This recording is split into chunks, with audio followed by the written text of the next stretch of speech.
Hey, I'm back again, and we're still going to be reading at the cafe. I'm not dead yet. I'm not going to do the voice, though. I don't know how to... I'd have to spend time watching, like, how the fuck Victorian women talk, and I'm too lazy right now. 2.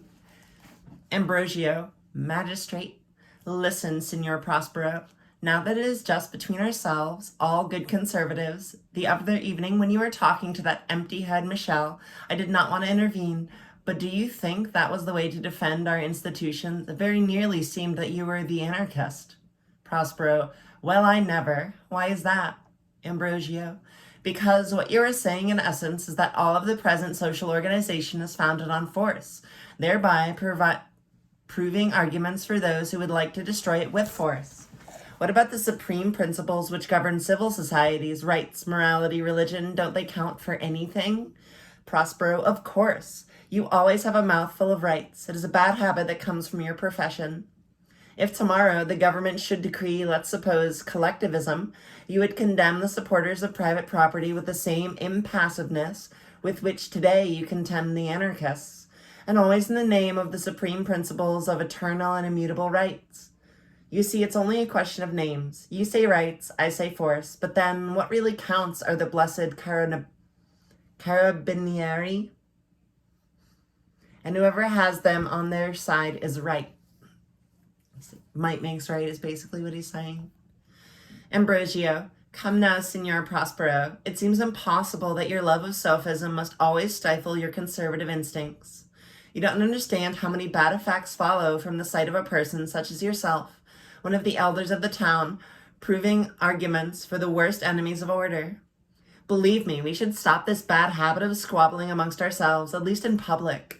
Let's all unite to defend our institutions, which because of the wickedness of the times are receiving some brutal blows, and to look after our endangered interests. Prospero, let's unite by all means, but if some strong measures are not taken, if you don't stop using liberal doctrines, we'll not resolve anything. Ambrosio, oh, yes, certainly. We need severe laws to be strictly applied, but it's not enough. Force alone cannot keep a people subjected for long, particularly in this day and age. It's necessary to oppose propaganda with propaganda. There is a need to persuade people that we are right. Prospero, you really are kidding yourself, my poor friend. In our common interest, I beg you, be careful of propaganda. It is subversive stuff, even if it is carried out by conservatives, and your propaganda would always turn to the advantage of socialists, anarchists, or whatever else they call themselves. I think you see that now, in that there's like a rights-based argument made from a lot of left-leaning liberals. Go and persuade someone that is hungry that it is just that they don't eat, the more so when it is they who produce the food. So long as they don't think about it and continue to bless God and the boss for what little they receive, it's all right. But from the moment they start to reflect on their position, it's over. They'll become an enemy with whom you will never be reconciled, not on your life. We must avoid propaganda at all costs, stifle the printing press with or without, or perhaps even against the law. Ambrosio, that's right. Prospero, prevent all meetings, dismantle all associations, send to jail all those who think. Cesare, the shopkeeper, easy. Don't let passion sweep you away. Remember that other governments in more favorable times adopted the measures that you are suggesting and precipitated their own downfall. Ambrosio, hush. Here comes, I'm pretty sure it's Michael, but I just want to keep saying Michelle. I force-femmed him. Here comes Michelle with an anarchist whom I sentenced last year to 6 months jail for a subversive manifesto. Actually, between ourselves, the manifesto is done in such a way that the law couldn't touch it, but what can you do? The criminal intention was there, and after all, society must be defended. You see echoes of that with, like, McCarthyism. Michelle, good evening, gentlemen. May I introduce you to an anarchist friend of mine who has accepted the challenge thrown down the other evening by Signor Prospero. Prospero, but what challenge? We were only having a discussion among friends to pass the time.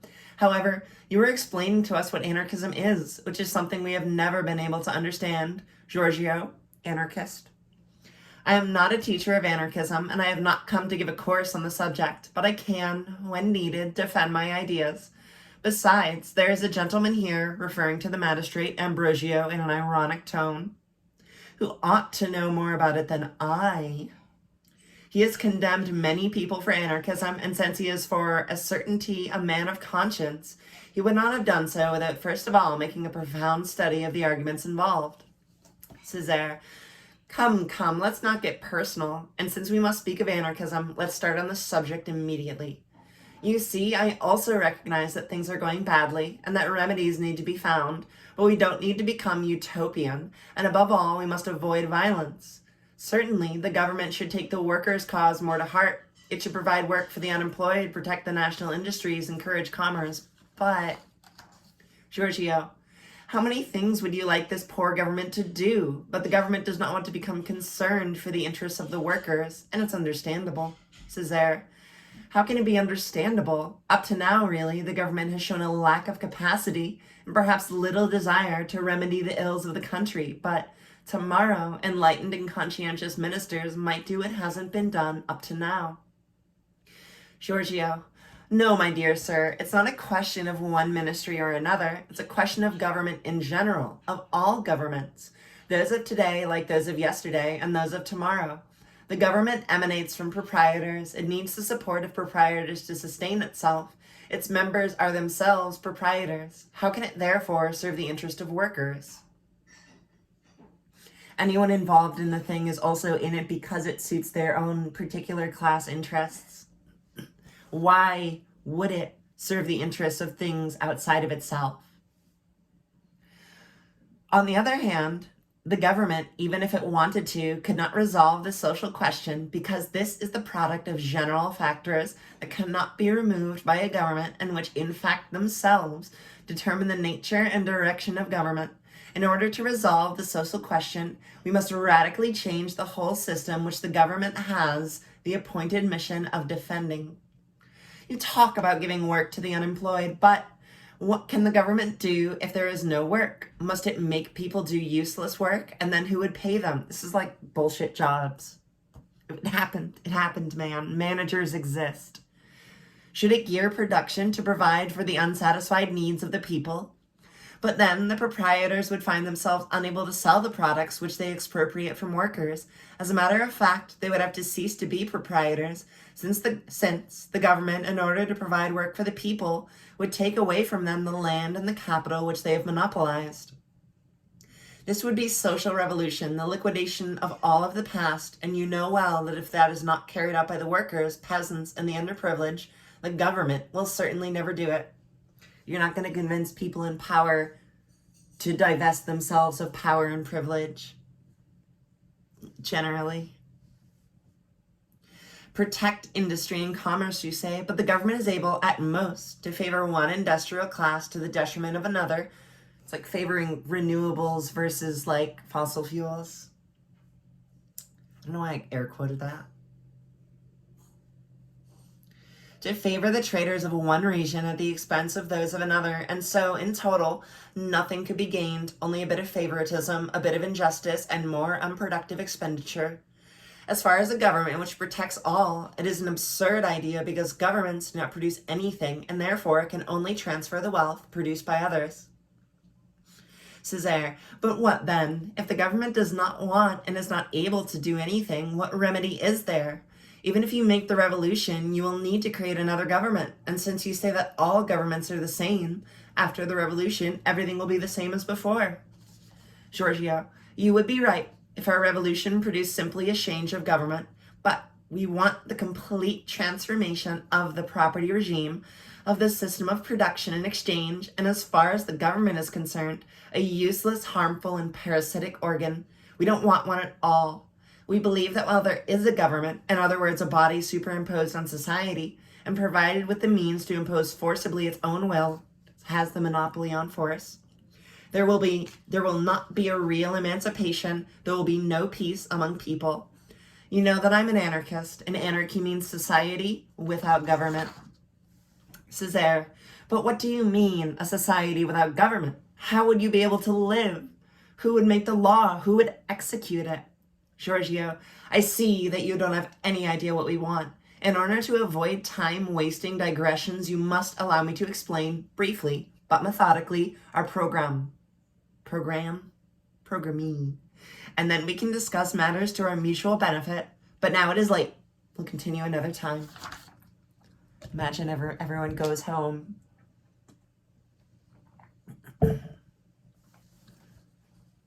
3. César, so tonight you will explain how we can live without government? Giorgio, I'll do my best, but first of all, we must give some consideration to how things are in society as it is, and whether it is really necessary to change its composition. Looking at the society in which we live, the first phenomena that strikes us are the poverty that afflicts the masses, the uncertainty of tomorrow, which, more or less, weighs on everybody, the relentless struggles of everybody fighting everybody in order to conquer hunger. Ambrosio, but my dear sir, you could go on talking for some time about these social evils. Unfortunately, there are plenty of examples available, but this does not serve any purpose, and it doesn't demonstrate that we would be better off by making everything topsy-turvy. It's not only poverty that afflicts humanity, there are also plagues, cholera, earthquakes, and it would be odd if you wished to direct the revolution against these scourges. Evil is in the nature of things. Giorgio, but in fact, I want to demonstrate to you that poverty depends on the present mode of social organization, and that a more egalitarian and rationally organized society, it must disappear. When we do not know the causes of an evil and we don't have solutions, well, there is not much we can do about it. But as soon as the solution is found, it becomes everybody's concern and duty to put it into practice. This is an important criticism of anyone who focuses excessively on immediate amelioration without understanding the root and systemic causes of those issues. People hungry, give them sandwich, good, yes, but also why are they hungry to begin with? Why do we live in a society that lets people be hungry when we throw food in a dumpster? Ambrosio, here is your mistake. Poverty results from causes superior to human will and human law. Poverty results from the meanness of nature, which does not supply sufficient products to meet human desires. Have a look at animals where you cannot blame capitalist infamy nor tyrannical government. They must fight for food and often die of hunger. When the cupboard's bare, the cupboard's bare. The truth is that there are too many people in the world. If people were able to control themselves and did not have children unless they could maintain them. Have you read Malthus? Giorgio, yes, a little, but it's all the same if I hadn't read his work. What I know, without needing to read any part of it, is that you must have some serve, I must say, to maintain such things. You need farmers. Poverty results from meanness of nature, you say, even though you're aware that there is uncultivated land. Ambrosio, if there is uncultivated land, it means that it cannot be cultivated, then it cannot produce enough to pay for the costs involved. Giorgio, you believe that? Try one experiment and give it to the peasants, and you will see what gardens they'll create. But you are not serious. Why? Much of this land was cultivated in times when the art of agriculture was in its infancy and chemistry and agricultural technology hardly existed. Don't you know that today even stones can be transformed into fertile land? Don't you know that agronomists, even the less visionary ones, have calculated that a territory like Italy, if rationally cultivated, could easily maintain in plenty a population of 100 million? This has only gotten more true in the literal 100 years since this was published. Farming technology, aqua, aeroponics, all the we have giant-ass tractors now. Didn't have that shit before. These arguments have only gotten more true as time has gone on. The real reason why land is left uncultivated and why cultivated land produces only a small portion of its full potential, given the adoption of less primitive methods of cultivation, is because the proprietors do not have any interest in increasing its production. They're not bothered about the welfare of the people. They produce in order to sell, and they know that when there's a lot of goods, the prices are reduced and profit decreases and may end up being, in total, less than when goods are scarce and can be sold at prices which suit them. This is artificial scarcity. Not that this only happens in relation to agricultural products. In every branch of human activity, it is the same. For instance, in every city, the poor are forced to live in infected hovels, crowded together without any regard for hygiene or morals, in conditions in which it is impossible to keep clean and achieve a human existence. Why does this happen? Perhaps because there are no houses, but why aren't sound, comfortable, and beautiful houses built for everybody? The stones, bricks, lime, steel, timber, all the materials needed for construction exist in abundance, as do the unemployed bricklayers, carpenters, and architects who ask for nothing more than to work. Why then is there so much idle capacity when it could be utilized to everyone's advantage? The reason is simple, and it is that if there were a lot of houses, their rents would go down. The proprietors of the houses already built, who are the same people who have the means to build others, don't really have any desire to see their rents decrease just to win the approval of the poor. Cesar, there is some truth in what you are saying, but you are deceiving yourself about the explanation for the painful things that are afflicting our country. If you read Kropotkin's The Conquest of Bread, the whole fucking agriculture is basically about like artificial scarcity and our like real ability to make a fuck off abundance for like people, especially with like developments since then. The cause of the land being badly cultivated or left idle, of business running aground, and of poverty in general is the lack of elan in the bourgeoisie.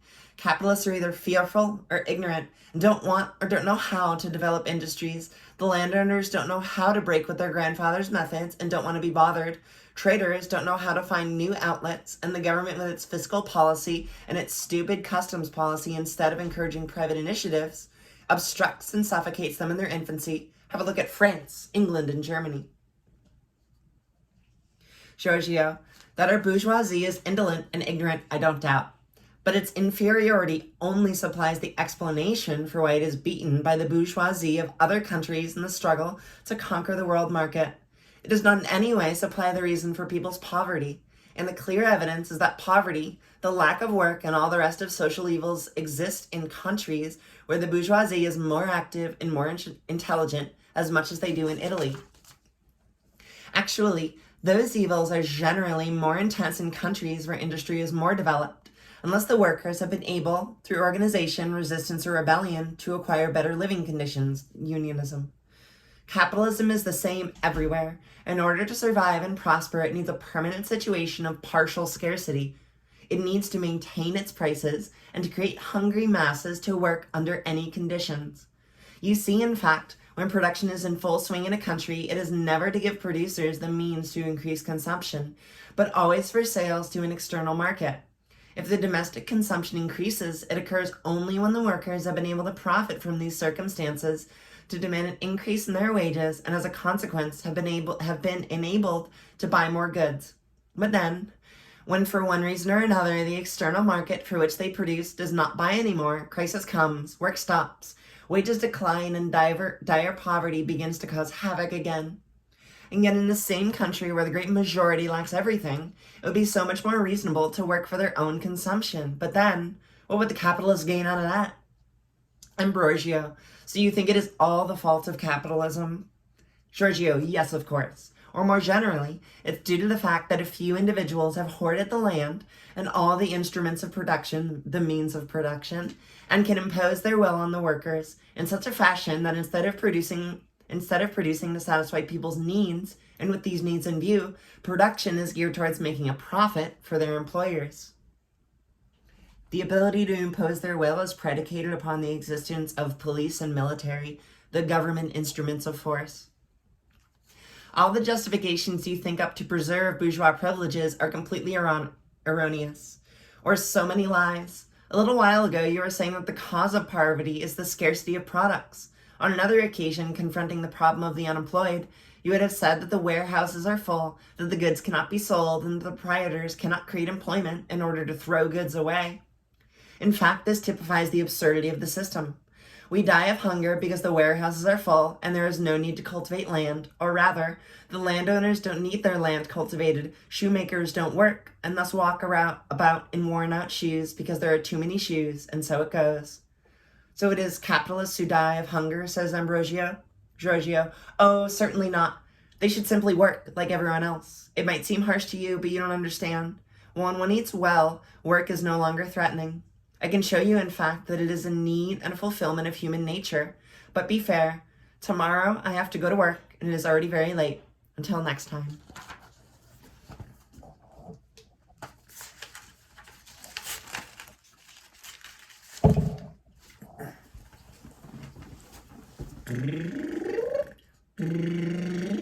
For Cesar, I like arguing with you. You have a certain way of putting things that makes you appear correct. And indeed, I am not saying that you're completely in the wrong. There are certainly some absurdities real or apparent in the present social order. For example, I find it difficult to understand the customs policy. While people are dying of hunger or associated diseases because they lack sufficient bread of good quality, the government makes it difficult to import grain from America, where they have more than they need and would like nothing better than to sell it to us. It's like being hungry but not wishing to eat. However, Giorgio, yes indeed, but the government is not hungry and neither are the large wheat growers of Italy, in whose interest the government places the duty on wheat. If those who are hungry were free to act, you would say that they would not reject the wheat. Cesare, I know that, and I understand with these sorts of arguments you make the common people, who only see things in broad terms and from one point of view, disaffected. But in order to avoid mistakes, we must look at all sides of the question, as I was in the point of doing when you interrupted me. It is true that the proprietor's interest greatly influenced the imposition of an import tax. But, on the other hand, if there was open entry, the Americans, who can produce wheat and meat in more favorable conditions than ours, would end up supplying the whole of our market. And what would our farmers do then? The proprietors would be ruined, but the workers would fare even worse. Bread would sell for small amounts of money, but if there was no way of earning that money, you would still die of hunger. Now you see the violence inherent in the system. And then the Americans, whether the goods are dear or cheap, want to get paid. And if in Italy we don't produce, with what are we going to pay? You could say to me that in Italy, we would cultivate those products suited to our soil and climate and then exchange them abroad. Wine, for instance, oranges, flowers, and the like. But what if the things that we are capable of producing on favorable terms are not wanted by others, either because they have no use for them or because they produce them for themselves? Not to mention that to change the production regime, you need capital, knowledge, and above all, time. What do we eat in the meantime? Giorgio, perfect. You have put your finger on it. Free trade cannot solve the question of poverty any more than protectionism. Free trade is good for consumers and harms the producers, and vice versa. Protectionism is good for the protected producers, but does harm to consumers. And since workers are at the same time both consumers and producers, in the end, it's always the same thing. And it will always be the same until the capitalist system is abolished. If workers worked for themselves and not for the owner's profits, then each country would be able to produce sufficient for its own needs, and they would only have to come to an agreement with other countries to distribute productive work according to the soil quality, climate, and the availability of resources, the inclination of the inhabitants, etc., in order that all men should enjoy the best of everything with a minimum possible effort. Cesare, yes, but these are only pipe dreams. Giorgio, they may be dreams today, but when people have understood how they could improve life, the dream would soon be transformed into reality. The only stumbling blocks are the egoism of some and the ignorance of others. Cesare, there are other obstacles, my friend. You think that once the proprietors are thrown out, you would wallow in gold. Giorgio, that's not what I'm saying. On the contrary, I think that to overcome this condition of scarcity in which capitalism maintains us, and to organize production largely to satisfy the needs of all, you need to do a lot of work. But it is not even the willingness to work that people lack, it is the possibility. We are complaining about the present system not so much because we have to maintain some idlers, even though this certainly does not please us, but because it is these idlers that regulate work and prevent us from working in good conditions and producing in abundance for all. Cesare, you exaggerate. It is true that often proprietors don't employ people in order to speculate on the scarcity of products, but more often it is because they themselves lack capital. Land and raw materials are not enough for production. You need, as you know, tools, machinery, premises, the means to pay the workers while they work. In a word, capital. And this only accumulates slowly. How many ventures fail to get off the ground, or having got off the ground, fail due to a shortage of capital? Can you imagine the effect then if, as you desire, a social revolution came about? With the destruction of capital and the great disorder that would follow it, a general impoverishment would result. Giorgio, this is another error or another lie from the defenders of the present order, the shortage of capital. Capital may be lacking in this or that undertaking because it has been cornered by others, But if we take society as a whole, you'll find that there's a great quantity of inactive capital, just as there is a great quantity of uncultivated land. So this is Giorgio speaking. Don't you see how many anarchists, how many machines are rusting, how many factories remain closed, how many houses there are without tenants? You ever drive by a Tractor Supply and just see all the shit lined up outside? There is a need for food to nourish workers while they work. But really, workers must eat even if they are unemployed. They eat little and badly, but they remain alive and are ready to work as soon as an employer has need of them. So it is not because there is a lack of the means of subsistence that workers don't work. And if they could work on their own account, they would adapt themselves where it was really necessary to work while living, just as they do when they are unemployed, because they would know that with this temporary sacrifice, they could then finally escape from the social conditions of poverty and subjection. Imagine, and this is something that's been witnessed many times, that an earthquake destroys a city, ruining an entire district. In a little time, the city is reconstructed in a form more beautiful than before, and not a trace of the disaster remains, because in such a case, it is in the interests of proprietors and capitalists to employ people. The means are quickly found, and in the blink of an eye, an entire city is reconstructed, where before they had continually asserted that they lacked the means to build a few workers' houses, unquote. As far as the destruction of capital, that would take place at the time of the revolution. It is to be hoped that as part of a conscious movement that has its aim the common ownership of social wealth, that people would not want to destroy what is to become their own. In any case, it would not be as bad as an earthquake. No, there were certainly difficulties before things work out to the best, but I can only see two serious obstacles, which must be overcome before we can begin. People's lack of consciousness and the carabinieri. It's almost like carbonara. Carabinieri. Ambrosio. But tell me a little more. You talk of capital, work, production, consumption, etc., but you never talk about rights, justice, morals, and religion. The issues of how to best utilize land and capital are very important, but more important still are the moral questions. I also would like everybody to live well, but if in order to reach this utopia we have to violate moral laws, if we have to repudiate the eternal principles of right upon which every civil society should be founded, then I would infinitely prefer that the suffering of today went on forever. And then just think that there must be also a supreme will that regulates the world. The world did not come into being on its own. It's like the first mover argument.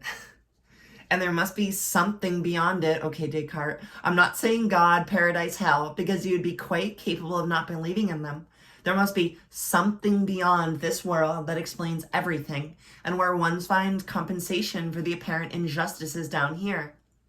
Do you think you can violate this pre-established harmony of the universe? You are not able to do so. We cannot do other than yield to it. For once, stop inciting the masses. Stop giving rise to fanciful hopes in the souls of the least fortunate. Stop blowing on the fire that is unfortunately smoldering beneath the ashes. Would you or other modern barbarians wish to destroy in a terrible social cataclysm the civilization that is the glory of our ancestors and ourselves? If you want to do something worthwhile, if you want to relieve as much as possible the suffering of the poor, tell them to resign themselves to their fate, because true happiness lies in being contented. After all, everyone carries their own cross, every class has its own tribulations and duties, and it's not always those who live among riches that are the most happy. I've known plenty of rich people who were severely depressed. But that doesn't mean they were never hungry. They never felt concerned for sleeping outside. They never felt like medical care was in jeopardy for them. Giorgio, come, my dear magistrate. Leave aside the declarations about grand principles and the conventional indignation. We're not in court here, and for the moment, you do not have to pronounce any sentence on me. How would one guess from hearing you talk that you are not one of the underprivileged, and how useful is the resignation of the poor for those who live off them? First of all, I beg you, leave aside the transcendental and religious arguments in which even you don't believe. Of mysteries of the universe, I know nothing, and you know no more, so it is pointless to bring them into the discussion. For the rest, be aware that the belief in a supreme maker, in God, the creator and father of humanity, would not be a secure weapon for you if the priests, who have always been and remain in service of the wealthy, deduce from it that it is the duty of the poor to resign themselves to their fate. Others can deduce, and in the course of history have so deduced, the right to justice and equality. If God is our common Father, then we are all related. God cannot want some of his children to exploit and martyr the others, and the rich, the rulers, would be so many Cains cursed by the Father. But let's drop it. Ambrosio, well then, let's forget about religion. If you wish, since so much of it would be pointless to you, but you would acknowledge rights, morals, a superior justice. Giorgio, listen. If it is true that rights, justice, and morals may require and sanction oppression and unhappiness even of only one human being, I would immediately say to you that rights, justice, and morals are only lies, infamous weapons forged to defend the privilege, and such they are when they mean what you mean by them. Rights, you sing that rights, morals is like if they hurt even one person, they are not justified, and then we can have a system where no one is hurt. Rights, justice, and morals should aim at the maximum possible good for all, or else they are synonyms for arrogant behavior and injustice. And it is certainly true that this conception of them answers to the necessities of existence and the development of human social cooperation that has formed and persisted in the human conscience and continually gains in strength in spite of all the opposition from those who up to now have dominated the world. You yourself could not defend, other than with pitiful sophism, the present social institutions with your interpretation of abstract principles of morality and justice. Ambrosio, you really are very presumptuous. It's not enough to deny, as it seems to me you do, the right to property, but you maintain that we are incapable of defending it with our own principles. Yes, precisely, says Giorgio. If you wish, I will demonstrate it to you next time. I'm going to stop there because I have a service to get to. Speaking of religion. This is good. I like this. I also like that it's reading a dialogue because I feel like it lets me put on more like emotional and conversational affectation than reading an essay might otherwise. All right. Stay